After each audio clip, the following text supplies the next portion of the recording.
Hello everyone, Seth here, the Unsilenced at Arcane Studios, and gonna put together a little tutorial for you, basically on how I put together my video podcast. The reason I'm doing this is it took me a lot of work and a lot of research and a lot of trial and error to be able to put this together. I'm running an older computer. It's a late 2015 iMac.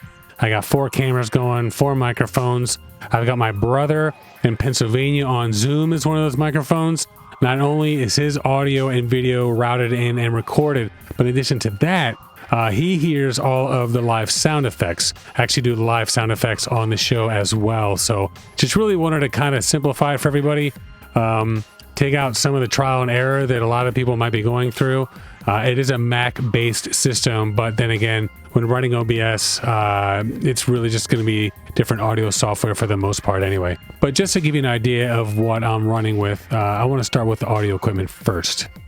So down here I have my Universal Audio LA610. It is a preamp compressor. It's a single channel. I use that just for my voice.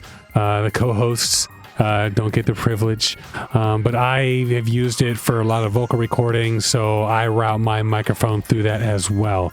Also, all of the microphones go from here.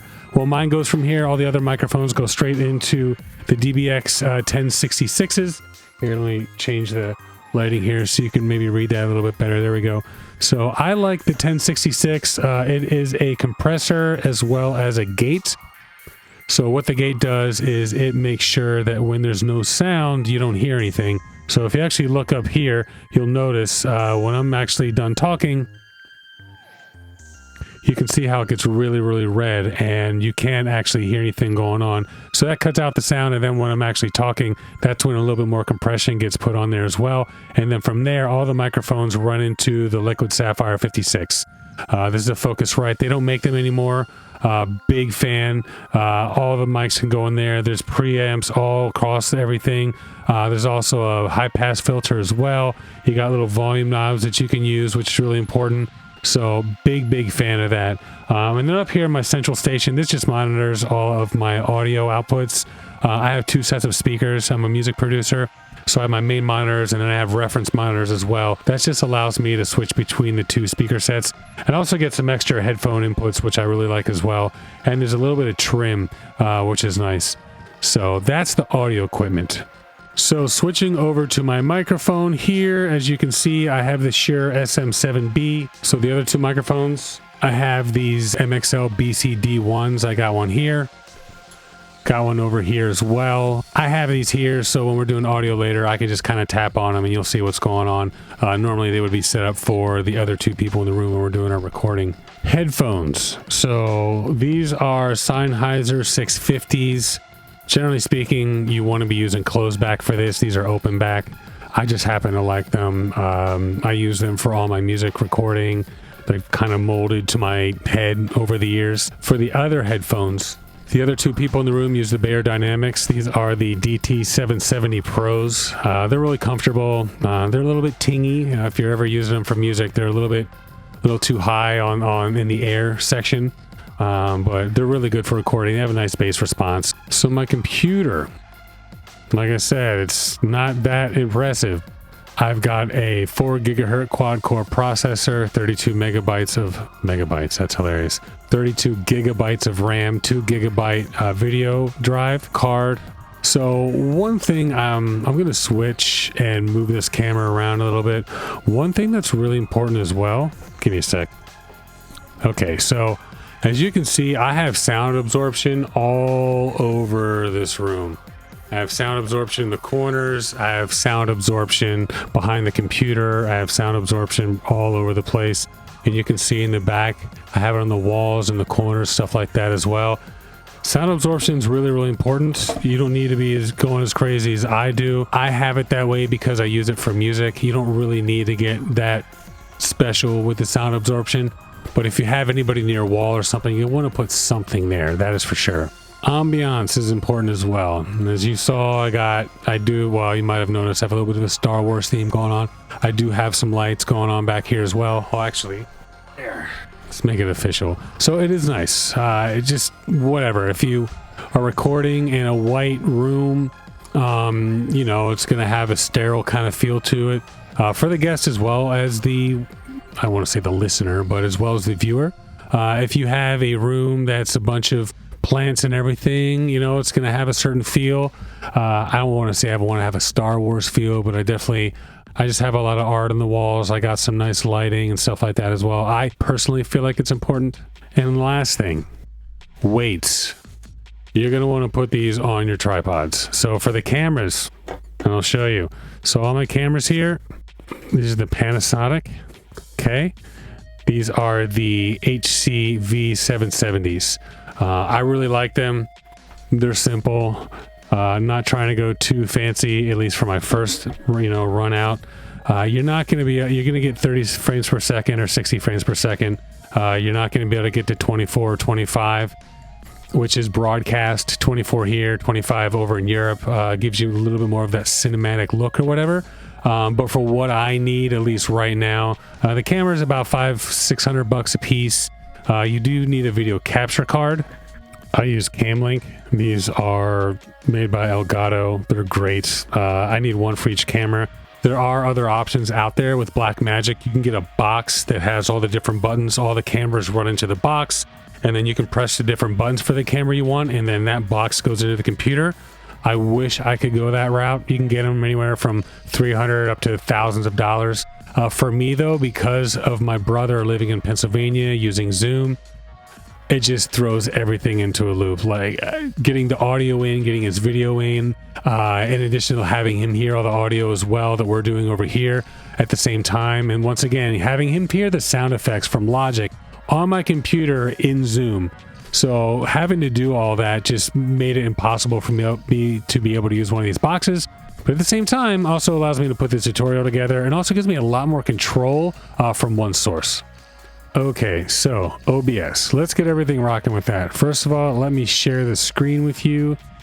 That way you can see everything. So here you have all your different scenes. That's right here. So I have my Seth cam, that's me. Guest cam is right now being used over here, as you can see.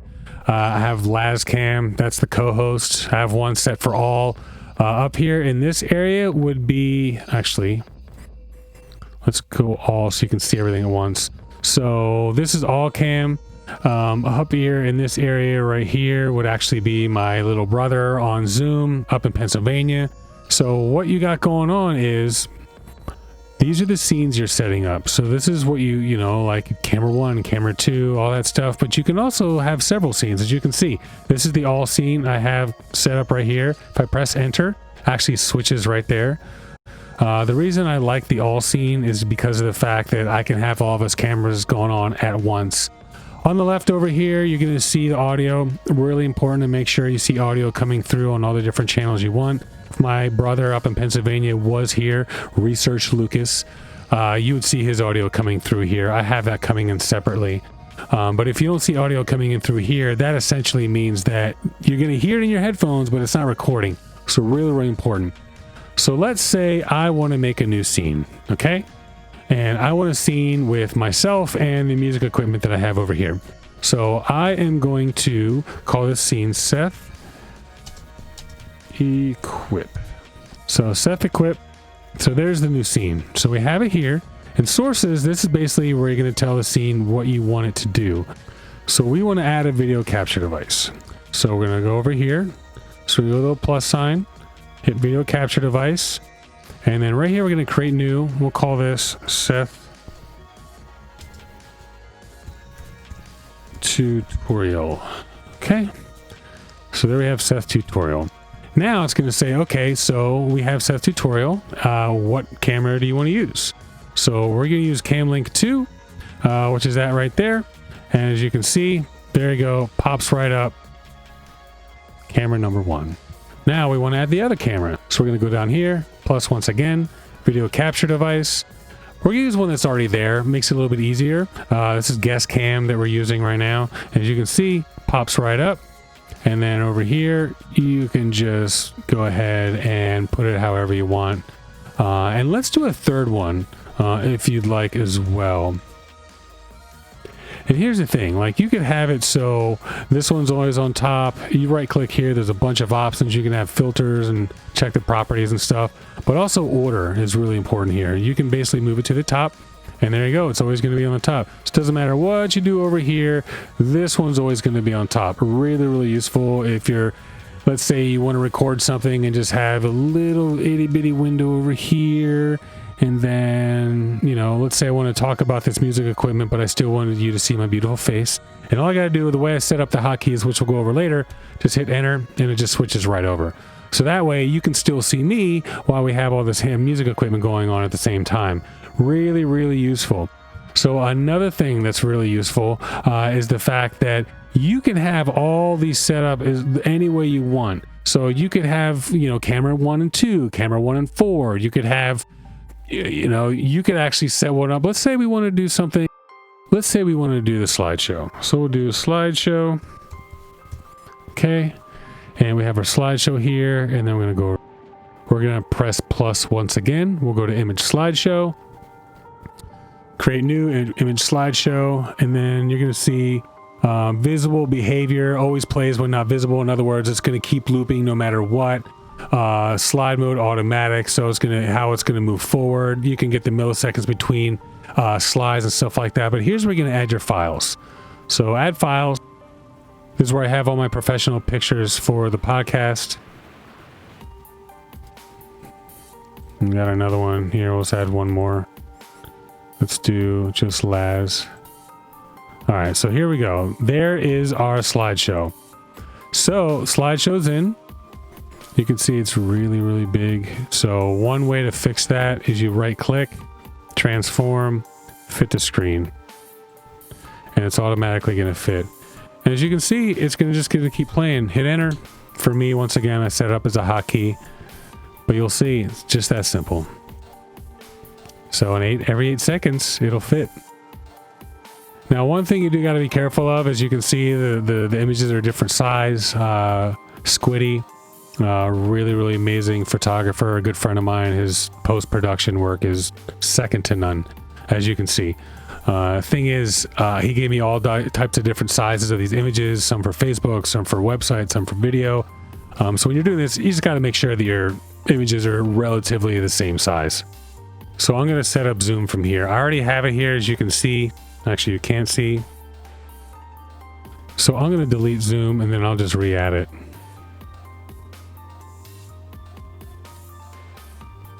So once again, press plus, zoom. Okay, you can go over here once again. Now we made the scene. We wanted to tell the scene what we wanted to do. So go down here, and as you can see, you have window capture device. Okay, this is an option. So if you have a window that's open, let's say it's YouTube, let's say it's a picture, let's say it's a video, let's say it's Zoom. You can capture that window. So we'll go zoom capture. We'll just call it, zoom capture. And we'll go right there. And it's going to say, what window do you want to capture? And you can see zoom down here. And these are all the ones you have open. So you can go down to zoom right here and zoom meeting. There you go. And you can see me. So once again, right click, transform, fit to screen. And there we go. And if you want, you can actually, let's say you don't want to have to zoom in all the way. You want to be able to access that. You can, zoom in this way, and then just have it so that way here. There you can see me just a little bit better. So I have the camera set for my brother on Zoom. That's so he can see us when we're here while he's in Pennsylvania. But once again, if you don't want to go that route, you can fit to screen and then just go ahead and zoom in to the entire screen, and it does it for you, as you can see. Problem is, when I do this, as you can see, there's a lot of jitteriness. I think it's my computer. My computer does not like it at all. So what I've had to do to fix this problem, and I'm telling you, I looked at everything. And then my friend Mike, Darkstar Entertainment up in New York, he's just good at troubleshooting, good at hacking, good at just figuring stuff out. He made a suggestion, and being new to OBS, I didn't think about it. instead of Zoom meeting, we are going to capture the screen, okay? Go to properties. You can see you don't have anything other than windows to choose from here. So what we're going to do is we're going to take the zoom capture. We don't want to use it. We're going to throw it away. Hit minus. Make sure you want to get rid of it. Yes. Go down here. Plus once again. Now we're going to do display capture. So you can capture the display. Call it zoom display. We'll just call it screen capture. There we go. Screen capture. There it is. All right. And as you can see, that's the screen. Now we could go to the other screen. As you can see, you can switch to the other screen. But with this, there's no jitteriness. It's just capturing the screen. It just works a lot more effectively for me. So there are some limitations. One is taking up my whole screen. I would love for it to be a little window and then I can zoom in on OBS and that would make it a lot better. But the problem with that is when I do that, obviously I have issues with my video being jittery. So there are some issues with it. If I start to do really well with this podcast, I'm definitely going to invest in a new computer. No doubt about that. Didn't realize I still had this on. It's a nice little wrist rest, I have to say. Kind of like it. Okay, so we got camera one rocking over here. We got this camera rocking over there. We got zoom rocking over here, which isn't fitting, but it's actually an interesting shot. All right, here. Once again, transform, fit the screen, and there we go. All right, so all the cameras rocking and rolling. There's all the cameras we got set up right now. I do not have this camera set up in the all cameras section over here because we just don't use it for the video portion. I would like to actually have a camera on my equipment while I'm casting so people can see all the stuff I'm doing. It's just an interesting look just to go to every once in a while, but my computer just can't handle it at this point, and that's okay. So, all right. So that being said, let's talk about the audio. Okay, so you can see my pad over here, and you can also see the screen in front of me. Basically, you can put any sound in here you want, click on it, but as you can see right now, we can't hear it. And the reason why is because we got to route it in Loopback.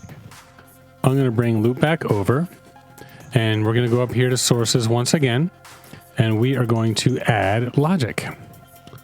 So Logic's already going to go into channels 1 and 2, already going to go into channels 1 and 2 on the Sapphire. But what you'll notice is if I press this, now you can hear it, right? Not bad, right? All right. A little more, maybe a little more of applause, please. Thank you very much. So what's interesting about this, and what's actually, let me turn this light off. Let's see these better. There we go. All right. So what's interesting is you can set these cells up pretty much any way you want them. So first of all, if you click on it, once again, it's going to play. You hit L on your keyboard and it'll switch to loop, which means it's going to play twice, which can be a bummer because 2 rim shots in a row just isn't nearly as effective. So when you put them in, a lot of them they're most likely going to be set to loop. So just click on it. You can hit L. It'll go back. A couple other things that are really important. If you're going down the row, up and down here, you can play a bunch of things at once. That's why I have the weather set over here. We do the weather from a different part of the world each week. So I can have the birds with the forest breeze, maybe a little light rain. I can have all that at the same time. But what happens is across, it cuts off. So I'm going to play jungle, and you can see weather over here cut off. So it's a little bit of a limitation. I kind of like it though, because that means that what I can do is, let's say sometimes I'll do some game show questions. I hit this one right here. I got to stop here. Let me do it over here. So I'll hit this one right here. And then when I go to the next one, the first one stops automatically. So that's pretty. And then if I want to go to the buzzer, wrong. So basically what that does is that makes it easy for me. So what I can do is I can go up the line and not have to worry about stopping one and start the other. But at the same time, let's say for my brother for Research Lucas. So I have it set up. Here, let me get this cord out of the way. There we go. That's a little better. All right. So with the cord out of the way, Research Lucas. Have it at the same time. I go across. So there are some limitations there. That's why I have all the claps and applauses in a row, so I can get everything at once if I want. Same thing with the laughs, and with different laughs and stuff like that. So the big laugh I had to separate because I really wanted the buzzer. And I can go down the row if I want, as you can see right here. I can also go across if I want, as you can see down here. But I just, with the amount of sound effects I have, I really don't need much more than this. That's for sure. Couple other things. If you'll notice up here where it says quantize starts, that should be on off. So this is going to decide when the actual clip plays. So I hit the button right now. As you can see, immediate. But if I set this on, let's say I set this on 4 bars, for instance, I'll hit it. Takes a while. Sometimes it won't even start. Yeah, see? The reason it's set up this way is because this setup is for making music. And what you want is you want to be able to click it and it goes on the beat. So you don't have to hit the button perfectly for it to be on the beat. But what we want is we just want it to go no matter what. So you're going to want to set this to off. That way when you hit the button, it comes out automatically. Couple other things you can do here. So we'll go to the baby aha and we right click. You can go play mode, so start stop. So I hit it to play it, which basically means, and then I can stop it. You can also set it to re-trigger, which means I can hit it a bunch of times, it'll start over. So that might be good if you want this, or that's another way to go. Obviously I have it for the buzzer, but this one right here, it's something that I just want to keep. I just want to be able to stop and start it whenever I want. A lot of different ways you can play with this. Really, really important. Getting that into OBS, that's a different thing altogether. Luckily, we have our old friend Loopback. So because Logic is putting everything in and it's going to Sapphire, everything is going into OBS. And you wonder, how is everything going into OBS? Let's find out. Okay, so let me get you something there. That's a little better. Hey, maybe it's not a little better, but how's that? Is that better?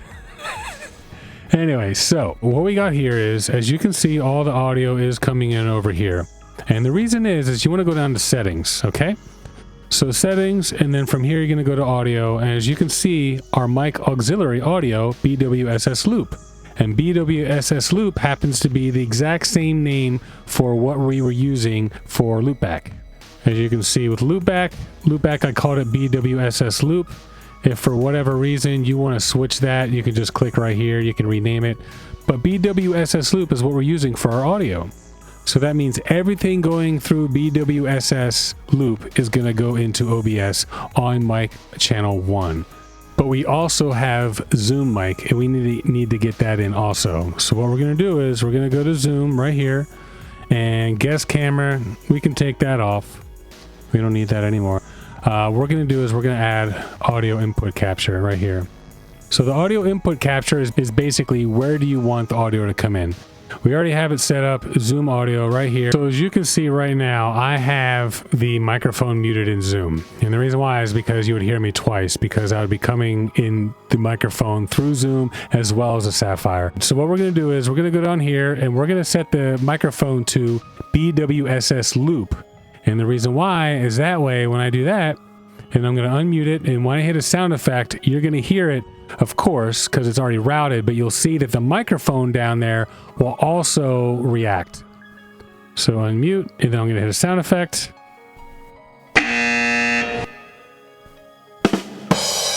So you can see that all the sound effects are also getting routed back into Zoom. And the reason why is because BWSS Loop right here, and if you want to rename it, there you go. BWSS Loop is the microphone for Zoom, but also BWSS Loop is getting sent into OBS. Let me get all the lights back up here. All right.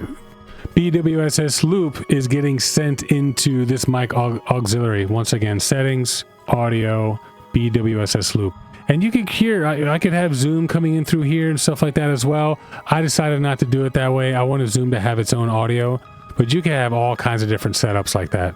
So let's say, for instance, you wanted to play a live video. So what I would do is I would go to my screen capture, which is this one right here. So obviously I'm going to show my video and I'm going to press play. And you can't hear anything. And the reason why is because, once again, it's not in Loopback.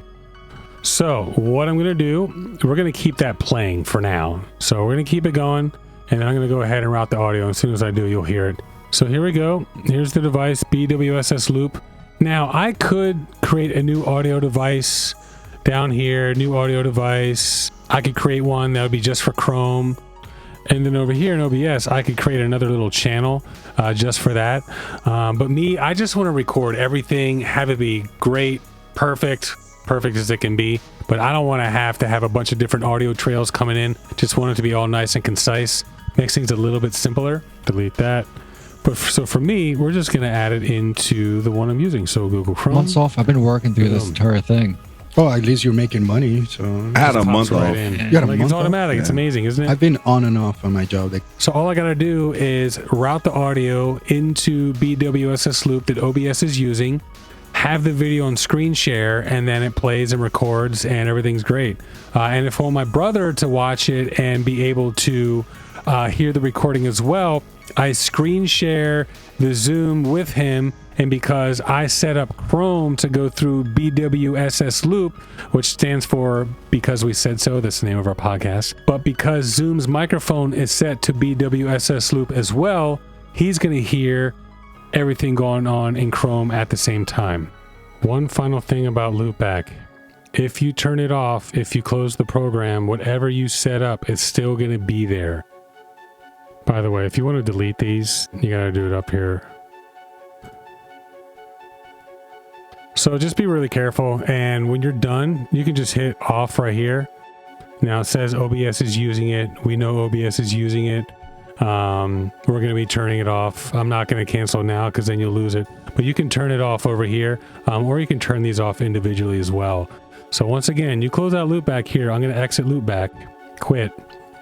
But you can still hear me because everything's still being routed. So once you turn Loopback off, it doesn't mean it's done routing. You got to make sure that you turn off the audio device you've created as well. Couple really important things, they're going to come up. It's impossible for them not to. If you're getting audio delay or video delay, couple ways to fix it. You'll see videos that, go into settings and mess. No, none of that. If your audio is coming in too early, which is generally what's going to happen because audio does travel faster than video, but when you're running with Loopback, depending on what you got going on, it can take some time. It can take some time for the audio to get routed around. So what you want to do is you're going to go over here, as you can see, this little gear over here. Click on that, go to Advanced Audio Properties, and then you're going to set your sync offset right here. So this is going to determine, and the way you got to do it, 100 milliseconds, you're going to record, you're going to watch it. 500 milliseconds, you're going to record, you're going to watch it. But the thing is, you got to understand, if you are getting more than a half a second delay, you can run into issues where somebody is answering a question before it gets asked. So you got to be really careful. So if you're running a system that's a little bit slower, it can make things a little bit more of a challenge in that regard. But if you're having video delay, so let's say SethCam and I have it, if you're having the audio is coming in too late, that means you got to slow down your video. So basically, the first one, you got to slow down your audio. This one, you got to slow down the video. So pick whatever scene you want. SethCam right here. You're going to go to Seth Camera over where sources are. Right click on that. You're going to hit filters. All kinds of filter options here. Gain, invert polarity, limiter, noise gate, stuff like that. Those are all audio filters. But here's the thing, you're going to want to get video delay, and I already have it on, as you can see right down here, video delay async. It's on the Windows version as well, and I have my set to 450 milliseconds. That means I'm delaying my video 450 milliseconds to make sure that it lines up with the audio. You have to play with the audio, play with the video, mess with it a little bit to get everything dialed in. I think that's really it. There's not a whole lot else I can think of. Just want to show you a couple sites that I used, a couple YouTube channels I used to help me with the information. Legacy Studio, this channel is great. Used it for setting up my cameras. Just got really lucky to find someone who was going to break down the camera that I wanted and really show me how to set it up for recording. Also helped me with getting lighting, get good lighting. My lighting's not great, but some diffused lighting is going to help with shadows and stuff, something I don't have. My guests have diffuse lighting. I don't, because I have so many screens and like monitors and cameras, and I run with a laptop and everything. I just don't have space for a diffuse light source. But that being said, really, really important stuff. Defrag is great. Absolute expert, great at giving you ideas of what OBS can do and showing you how to do them. Definitely some neat tricks out there to learn. I don't know how fancy I need to get with my podcast though. And Scott Fichter, he actually set me up with the transitions. So the transitions are really, really important. Obviously, you can set a transition to fade, how much you want it to fade out. You can set all kinds of transitions. This won't fade this way. This one might turn a different color. So just a lot of really great information here as well. A couple more things. One, make sure you record to an external drive. Your computer having to read everything, write everything, just manage everything going on. It all uses hard drive. So having to read and write at the same time on the same hard drive is a little bit of strain. So get yourself an external drive. So hotkeys for screen switches, really, really simple. So we're going to go down here to settings right here. We're going to click on hotkeys, and then you're going to see all your scenes here. Guest cam, last cam, Seth equip. That's the one we made. Seth cam, slideshow. But the way you can set it up, so let's see here. Zoom. I don't have a scene for Zoom because I deleted it, if you remember. But Zoom I had set for 3. So literally I just click on it, hit 3, or I could hit this one, or I could hit Y. So hit 3 and then it's set. And then I already set my scene switch transition. That's what it's called in OBS when you want to transition from one to the next, to enter. So I literally hit 3, enter, and there you go. So, and you can see 2, enter, 4, enter, and actually here you can see me clicking right here. So 3, enter, and there you go. So it's really, really simple, makes scene switches great. One thing I can say is if you spend a lot of time switching around, if you're going on Chrome and you're messing with Loopback, or let's say you want to check something in Logic, the scene switching with the keyboard can be a little bit tricky, and sometimes it doesn't want to respond. And then if you're recording, you have to revert to using your mouse. And I have this set up to double click. So I double click Zoom, it goes over there, double click the slideshow. So that's a nice little shortcut you can set up. But realistically speaking, I have a lot of notes that I use for my show. And because of that, all my notes are actually on a laptop, so I don't have to use my notes on the screen. Because what I found is sometimes I'm trying to read my notes and then I want to switch a screen, and instead of reading the notes, I'm typing 3 on the notes, and it's just a big mess. So I have a laptop that I have set up for all my notes to go over my run of show, and then I have OBS on one screen, and then I have the screen share for my brother for Chrome, all that, and we just rock it out. So any questions, any comments, that would be great. Please like, please share, please subscribe. Go to our podcast, Because We Said So. I'm going to put a link down at the bottom. It's a great show. Just me and some friends, my brother, and we just talk about what's going on in the world. That's pretty much it.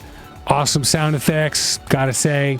So thank you very much, guys and gals. Really appreciate all the time you spent with me. If you have any other questions, feel free, and happy casting.